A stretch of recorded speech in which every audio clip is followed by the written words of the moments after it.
Good morning. Happy Good morning. Wednesday. Hello. So we are going to be talking today about a dog named Chester. But before we do that, I feel like there's those moments where you talk about somebody Right. and then all of a sudden you bump into them or somebody else brings them up and you're like, that's so weird. I was just talking about that person. So that happened to me this week. I did a podcast with my friend, the Cake Don, and it's called The Dad Almost Quit. I saw that. Oh, yeah.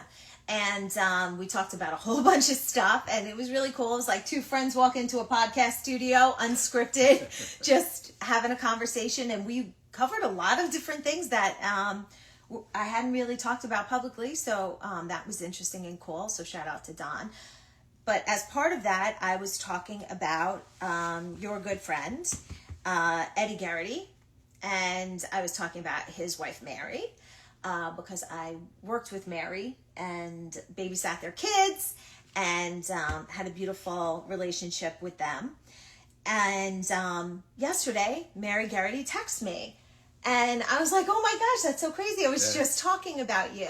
And the reason why she texted me was because her son, James, works for the American Diabetes Association. And they are having a walk at Adelphi on June 20th. So she was asking for some help in getting media coverage, but I figured all the people on here might really care about someone in the FDNY son. His name is James, and Eddie was a great guy, and so we want to let you know about the walk at Adelphi on June 20th for the American Diabetes Association. And as we get more information, we will let you know as the series continues due to the rave reviews and the choruses of cheering we hear wherever we go. Okay, so let's start this conversation with this actual clipping. So it says, dog and a hero saves Pooch, and without glasses, I'm going to attempt to read. I know, I have 4 pairs of glasses, none of them are the right ones. It says, the first line here says, for hero firefighter Paul Haushagen, pulling people out of burning buildings is just what the man does. Yesterday, the oft-decorated Haushagen saved his first dog. All right, well, you weren't supposed to read this whole thing. That's what I didn't tell you. Oh yeah, and look at this photo. So let's talk about this. This is 1995. When is this? What year? Yeah, 95, I think. 95, yep. Yeah, it was in June. June. You know what? It was just another fire. Unfortunately, for me, it's just another fire. If you happen to live in that house, right. It's the high point of your year, or the low point, actually. We went in, I was doing it. I remember it was very heavy smoke. A lot of these fires just blend into each other. People are nice enough to say, oh, I can't believe his memory. I do a little research before we begin so I don't look like an idiot. But this particular job, the reason it even made the newspaper was a fellow called Sam Costanza was a Daily News photographer. Okay. And he would buff the fires. He was friends with cops and firefighters because he took their pictures and put them in the paper. And he got this cool picture of me and the dog, and he put it in the paper, and that guy wrote this elaborate article about it. And I got some razzing in the firehouse, and understandably so. But it just shows that, you know, my press people were still hard at work for me. But it was cool. It was a Cocker Spaniel. I had searched the whole apartment, and the last room I was hitting on my way out of the apartment was the bathroom. And it was definitely couldn't see your hand in front of your face kind of smoke. And there was this Cocker Spaniel laying on the floor, unconscious. Oh. So I scooped them up, and I started heading out. I figured I know how to do CPR on dogs and all that. I never actually did it, but I didn't want to do it in the smoke. I wanted to get them out of there. And as we went out, a sprinkler had gone off in the hallway due to the heat from the fire. And as we went under the sprinkler, I'm dressed to get wet. Right. I got fire gear on and a helmet. The dog is just wearing his fur. And he got wet, and that kind of woke him up. And by the time we got to the street, he was awake. And at first he was licking me, and then he realized that I wasn't who he thought I was. I was somebody else. But he was happy. He was a fun little dog, and I eventually met his owner and found out his name was Chester. And that was my good... That was your first FDNY dog rescue? Yeah. Wow. That's a long time to go without rescuing a dog, though, because this is 1995, and you were in the FDNY since 78, right? Yep. Yeah. Okay. Well, these are some resilient dogs. You know, they get out on their own. they know what they're doing in a They fire know how for to the escape. most part. Yeah. But I feel as though there's been a few different dogs that have stories within the fire department, right? Yeah.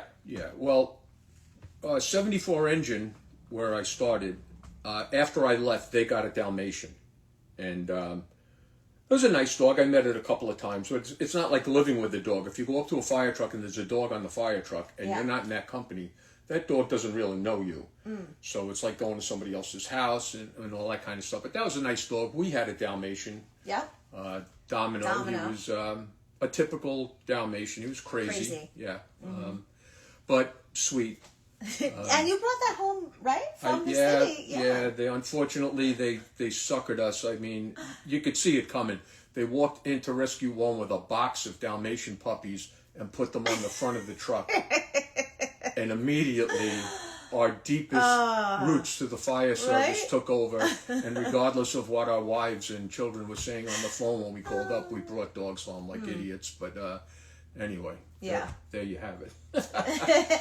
But there's like a somewhat, I don't want to say famous story, but kind of famous story of another dog, right? With Uncle Bruce? Yeah, before I got into Rescue 1, Bruce Newberry and I were both in Ladder 25. And that's on the Upper West Side of Manhattan, a great company. And somehow the Firehouse adopted a dog, and we called him Sam. Our logo was Yosemite Sam from Warner Brothers, so they called him Sam. And he was a real good little dog. He hung around, let people abuse him to whatever degree. You know, it's got to be tough being a dog. Like I look at the dog at Truck Company, Tilly. And Buckets before that. To have 40 masters has got to be difficult. You know, some people love you, some people hate you. And everybody's giving you treats. And everybody's giving you treats if you look at Tilly. Tilly's big now. She's looking like an ottoman. Yeah, she's spread out.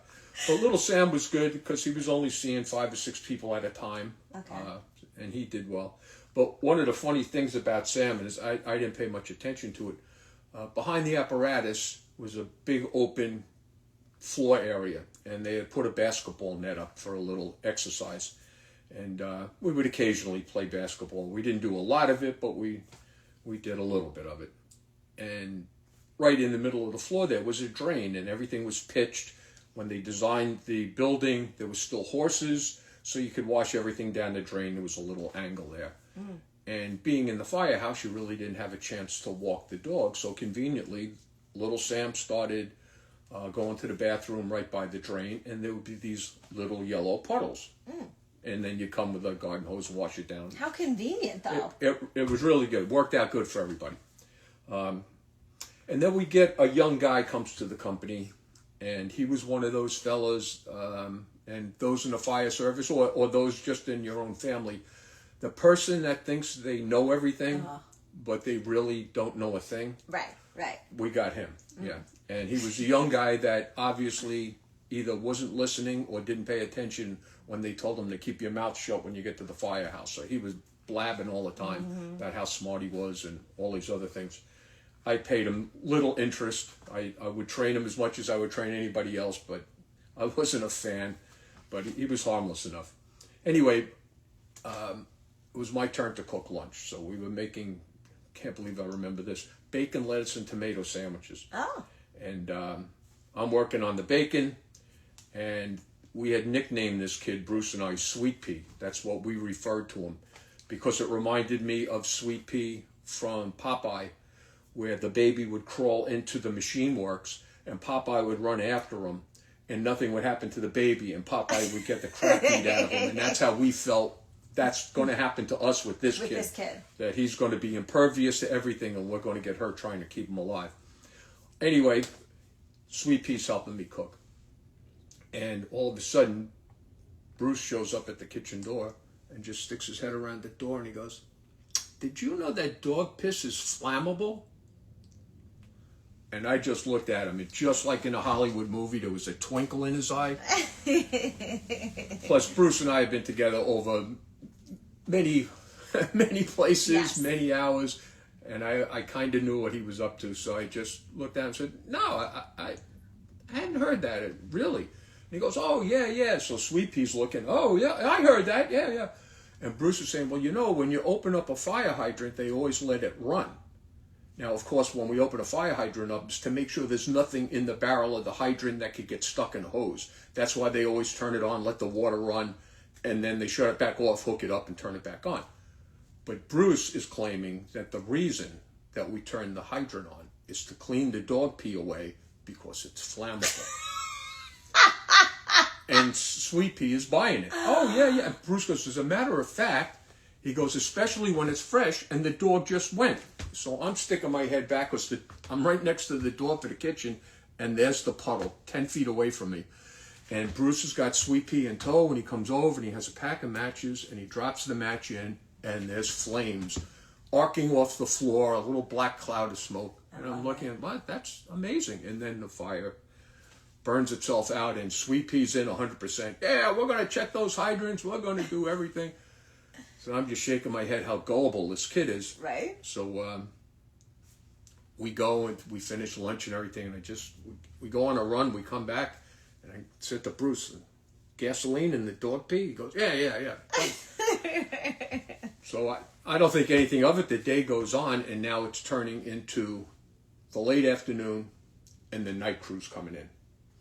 So I'm busy doing something with the rig, and all of a sudden, here's Sweet Pea, and he's holding court over a little fresh puddle, and he's got the guys that are coming in at night, including the captain, and he's standing there explaining how dog piss is flammable, and is very surprised as he's dropping match after match, and it's not igniting.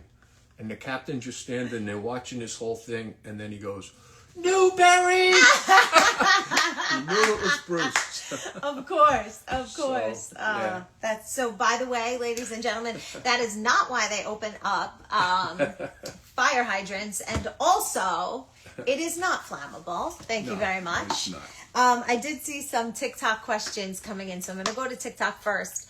Although I did see someone from with the name Truckee saying they have 2 Dalmatians. So I'm thinking you also got suckered. That's what I'm thinking happened. Said with love. They're sweet. Yeah. Which is tougher or more well-trained? Oh, boy. Here we go. It says FDNY Rescue or NYPDESU. I mean, that's like...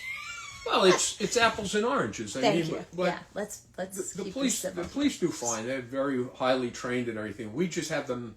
I was going to say outgunned, but that's not accurate because we don't have guns. No guns. We just have a rope rifle and we shoot a rope at them. That's not going to help. But there's 6 of us on the truck, and there's 2 of them on the truck, and 6 people can show up with way more equipment than 2 people can. So that's one thing that we have on them is there's lots of us. For what they do, they're fabulous. Some of the bravest things I've ever seen done in New York City were done by ESU. I've also scratched my head a couple times not understanding why they were not letting us go to work, but I'd rather not relive that. And also, I mean, listen, there's like a certain kind of ribbing rivalry thing has gone on, including I'm looking at your bravest hockey shirt. But also, I'm thinking of your time with FEMA, and, you know, everything is secondhand for me hearing about it, but you actually worked really well with a bunch of people from ESU that were in FEMA in those fast teams and went to remote locations, and you're rebuilding hospitals together, right? Yeah. No, for the most part, they're great guys, and if I was in the NYPD, odds are really good I probably would have tried to get into something like that, just because you want to do more. You want to be able to. I never liked the feeling that just stand there, kid, let this guy go do it. And it's like, I want to be that guy. Right. But then you have to go prove yourself and learn how to do all that stuff. By the way, you're that guy. I am now. So you are that guy. Yeah. Okay. Brady wants to know, Paul, did you know any Boston Rescue 1 guys? Oh, yeah. Artie O'Leary comes to mind. Artie O'Leary was one of the coolest people I ever met. I don't think... He rode with us a couple times. He was from Boston Rescue 1. highly decorated firefighter in Boston. I believe he got a medal up there for rescuing a brother firefighter that was trapped. He was a great guy, and I got to ride with Boston a couple times. I didn't know that. Yeah, exceptional fire department. But you don't know everything I do. You think you do. Yeah, I thought I did. No? What other secrets do you have? Oh, no. Dun, dun, dun. I see different people saying hi. I'm trying to wave in real time. Hi back to you. And I did tell Brian Jingleski I was going to Carol Burnett and pull on my ear. So there you go, to Jingles. The Chevelle guy is saying he's a retired NYPD ESU. And he says, it's funny, a rescue fireman got me into ESU. The irony. Yeah, yeah. Yeah, so maybe that was why. we love to hate each other. That's right. the cool thing. Yeah, but the respect is there. Oh. You know? I think that one of my favorite bottles of beer I ever had was in the Dominican Republic, and somehow they came when we went there for the hurricane, and we had a little secret hideout in behind where we were staying, and after one of the hardest days of work I ever did, we sat there with cold beers in a place that had no power, which is a whole other story. And just sat and listened. We told a couple fire stories, and they told a couple police stories. And I got to tell you, I got a bunch of fire stories, but nobody was ever shooting at me. Yeah. So, well, Yeah. 9/11 they kind of were, but Yeah. you know, besides that, like these guys did some heavy duty stuff with terrorists and bad guys, and Yeah. God bless them. Yeah. Someone is saying, what is your favorite inside the fire station story? So I guess like a non-fire related one that happened. Yeah, on the I inside. think that last one with Bruce. That was a good one. I got a lot of mileage, and for those of you that heard the story before, I apologize unless it's one of your favorites, but it's always one of my favorites to tell, and especially with civilians, because it's cute and right on the edge of what you're allowed being to nice be and doing. being nasty and everything. But I tell you what, there's another cool one that happened very early in my career. I was in 74 engine, and that was a 4-man engine company at the time. So that means there's the chauffeur who's driving the rig and the officer, and then there's only 3 other guys to stretch the line. And so it's a small firehouse, and we get a detail from 25 truck, and there was this guy, Gary, who was about 6'6" or something. He had played for St. John's University, I believe, for basketball. Wow. And he came in, and as was the policy then, we got everything. You know, you're a guest. You don't do anything. You don't pay for the meal. You don't do anything. And which I thought was sweet, because most firehouses didn't do that, but at least at that time, that's what they did. And Gary laid down on the couch and immediately went to sleep. And so we're doing the committee work, and we finish everything, and there was this guy, Frank Cheerkop, and he was just right at the height level. There was always the story, the midgets are in the engines and the giants are in the truck, and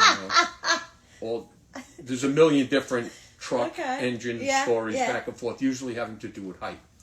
And so Gary's laying on the couch, and Frankie, who was a little guy, and I mean, probably came up to his shoulder, but Frankie was a super tough fireman. I mean, if I had to pick between the two, I would have picked Frankie to go with. And so Frankie runs upstairs into the locker room and comes down, and he's got this big giant sewing needle, and it's sail thread. So that's what he's telling me. But while Gary's sleeping on the couch, he sews him to the couch cushion. All the way down. And Gary slept through the whole thing, and now we're waiting for a run. So everybody's standing there, and now the joke's not funny because the bell's not ringing. So finally, he just went and he started ringing just to see what would happen.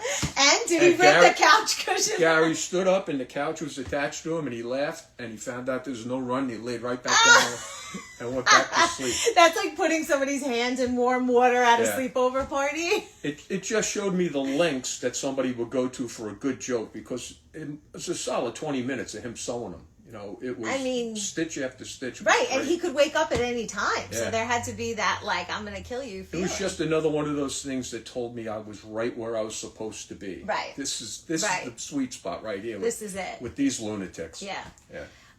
And the crazy thing is, too, that I was just talking about is, like, you know, you razz each other, you love each other, you pull pranks, you do whatever. And then also, you know that when push comes to shove or whatever situation you're in, you're going to save each other's lives. Oh, without a doubt. You know, so it's really that bond.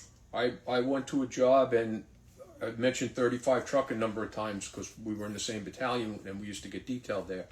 And I got detailed there one night, and it was one of those odd fires. I was on the forcible entry team. We had popped the door. I started going in, and I actually saw a Halligan come down on a rope. There was a bed on fire, and it was burning merrily. And in these days, there was no synchronized ventilation. You vent as soon as you could. Okay. But it was a windy night, and they probably shouldn't have vented this window, because the Halligan comes down, breaks the window, and suddenly the room bursts into flames. Oof. Where suddenly the mattress and the wind gets it, and the whole room's burning. And I had dove out into the hallway and was getting shelter behind a little a bump out in the wall, which was probably a beam in the hallway. I'm behind that. And Patty O'Keefe, who I later would work with in Rescue 1, he was in 35 truck then. He didn't see me dive out. He was doing something to this side. I went that way, and then he saw the fire, and he just yelled, "Paul's in there," and he dives in to try to see if I'm all right. And I got him by the boots going, "Patty, I'm right here, I'm right here." But that showed me, right, you know, what kind of guy he was, what kind of company they were. So I always felt safe there. I love that Patty O'Keefe story. Oh, good man. Does Paul have an Irish background, and can he talk about any Irish traditions or culture in the Firehouse? And this is from our number 2 fan. I don't know, TikTok is ranking you now. You have a little thing next to you. Nice. So Maeve, I think it is, you are our number 2 fan and wants to know about the Irish culture in the Firehouse. Well, as a matter of fact, I was just doing some research, especially in the beginning of the FDNY.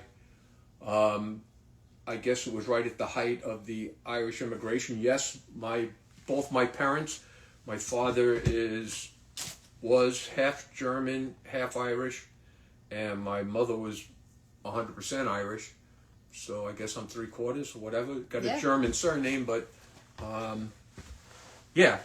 but I think all the way back to the beginning of the department, 1880s and everything, 3/4 of the firefighters were Irish, or had Irish names, you know, and a lot of them ended up being Irish and German. When the families got to New York, there were all different neighborhoods, and they always say that New York City is a melting pot, but I always thought it was a stew pot, because the carrots are over here and the potatoes are over here, and everybody stayed in their own little neighborhoods, but they kind of intermingled at the same time. So people started getting married into different groups and everything, and there was a lot of the Germans and the Irish hooking up and having handsome children, as it turned out. Lots of Irish in the fire service. Yeah, and if you go back, we did for St. Patrick's Day a whole thing about the flags and the parade and what it's like to celebrate St. Patrick's Day. And so if you go back on either one of our pages, on Instagram or TikTok, you'll be able to find that too, because if you're interested in that might be one you'd like to watch. Well, that made me think of one little thing to end up our dog stories. Yeah? Sam, that little dog in 25 truck. Okay. For St. Patrick's Day, they dyed him green. No, they did not. They did. I feel like I'm learning so much today. The men dyed him green. And he wasn't a Dalmatian. We used to kid the neighbors that he thought he was a Dalmatian, so don't say that he's not. No. But he was mostly white, but he had some brown and black spots on him. But, you know, not like a Dalmatian, bigger chunks of color. And once they dyed him green, immediately when I saw him, I said, he looks like mint chocolate chip ice cream. So it didn't come over as like Guinness. It came over something different. But we tried. Yeah. He was a good dog. I do want to say thank you to so many people who I'm getting like little notifications, like is a long time watcher, is watching for a long time, and all that kind of stuff, because we've been on here for a bit. So thank you to everybody who is on here. Someone is saying, always good to hear stories from Mickey Mantle. So I think that's you. You're Mickey Mantle. And I think I even know who that is. Oh yeah, Southside Group 25. People are saying, they're saying they're going to go check out that story that we told you about, And then someone is saying, hello from across the pond, 24 years in the fire service in the UK. So that's awesome. We also had somebody who was from India joining us. And I do love when you give shout outs of where you're from, whether it's Boston or we've had Ireland on here and now India and the UK. So we do appreciate everybody coming in, saying hi. I see all the waves. I'm just not touching every single one to wave back, only because it's shaking the camera and I don't want anyone to get motion sickness. But we will see you here next week. We have 16 new messages that popped up. Let me just check really quick, make sure I'm not leaving anyone unanswered. And thank you for all the rising stars, for people being longtime watchers. It's giving me all that info. And don't forget, June 20th at Adelphi University on Long Island, the American Diabetes Association walk. Help James Garrity out and show up for him. All right, thanks, guys. We appreciate your time and you spending it with us. Go Knicks. Yes, let's go Knicks. Let's go Knicks. Anybody have free Knicks tickets? Anyone, please? I want to take my son. Thank you.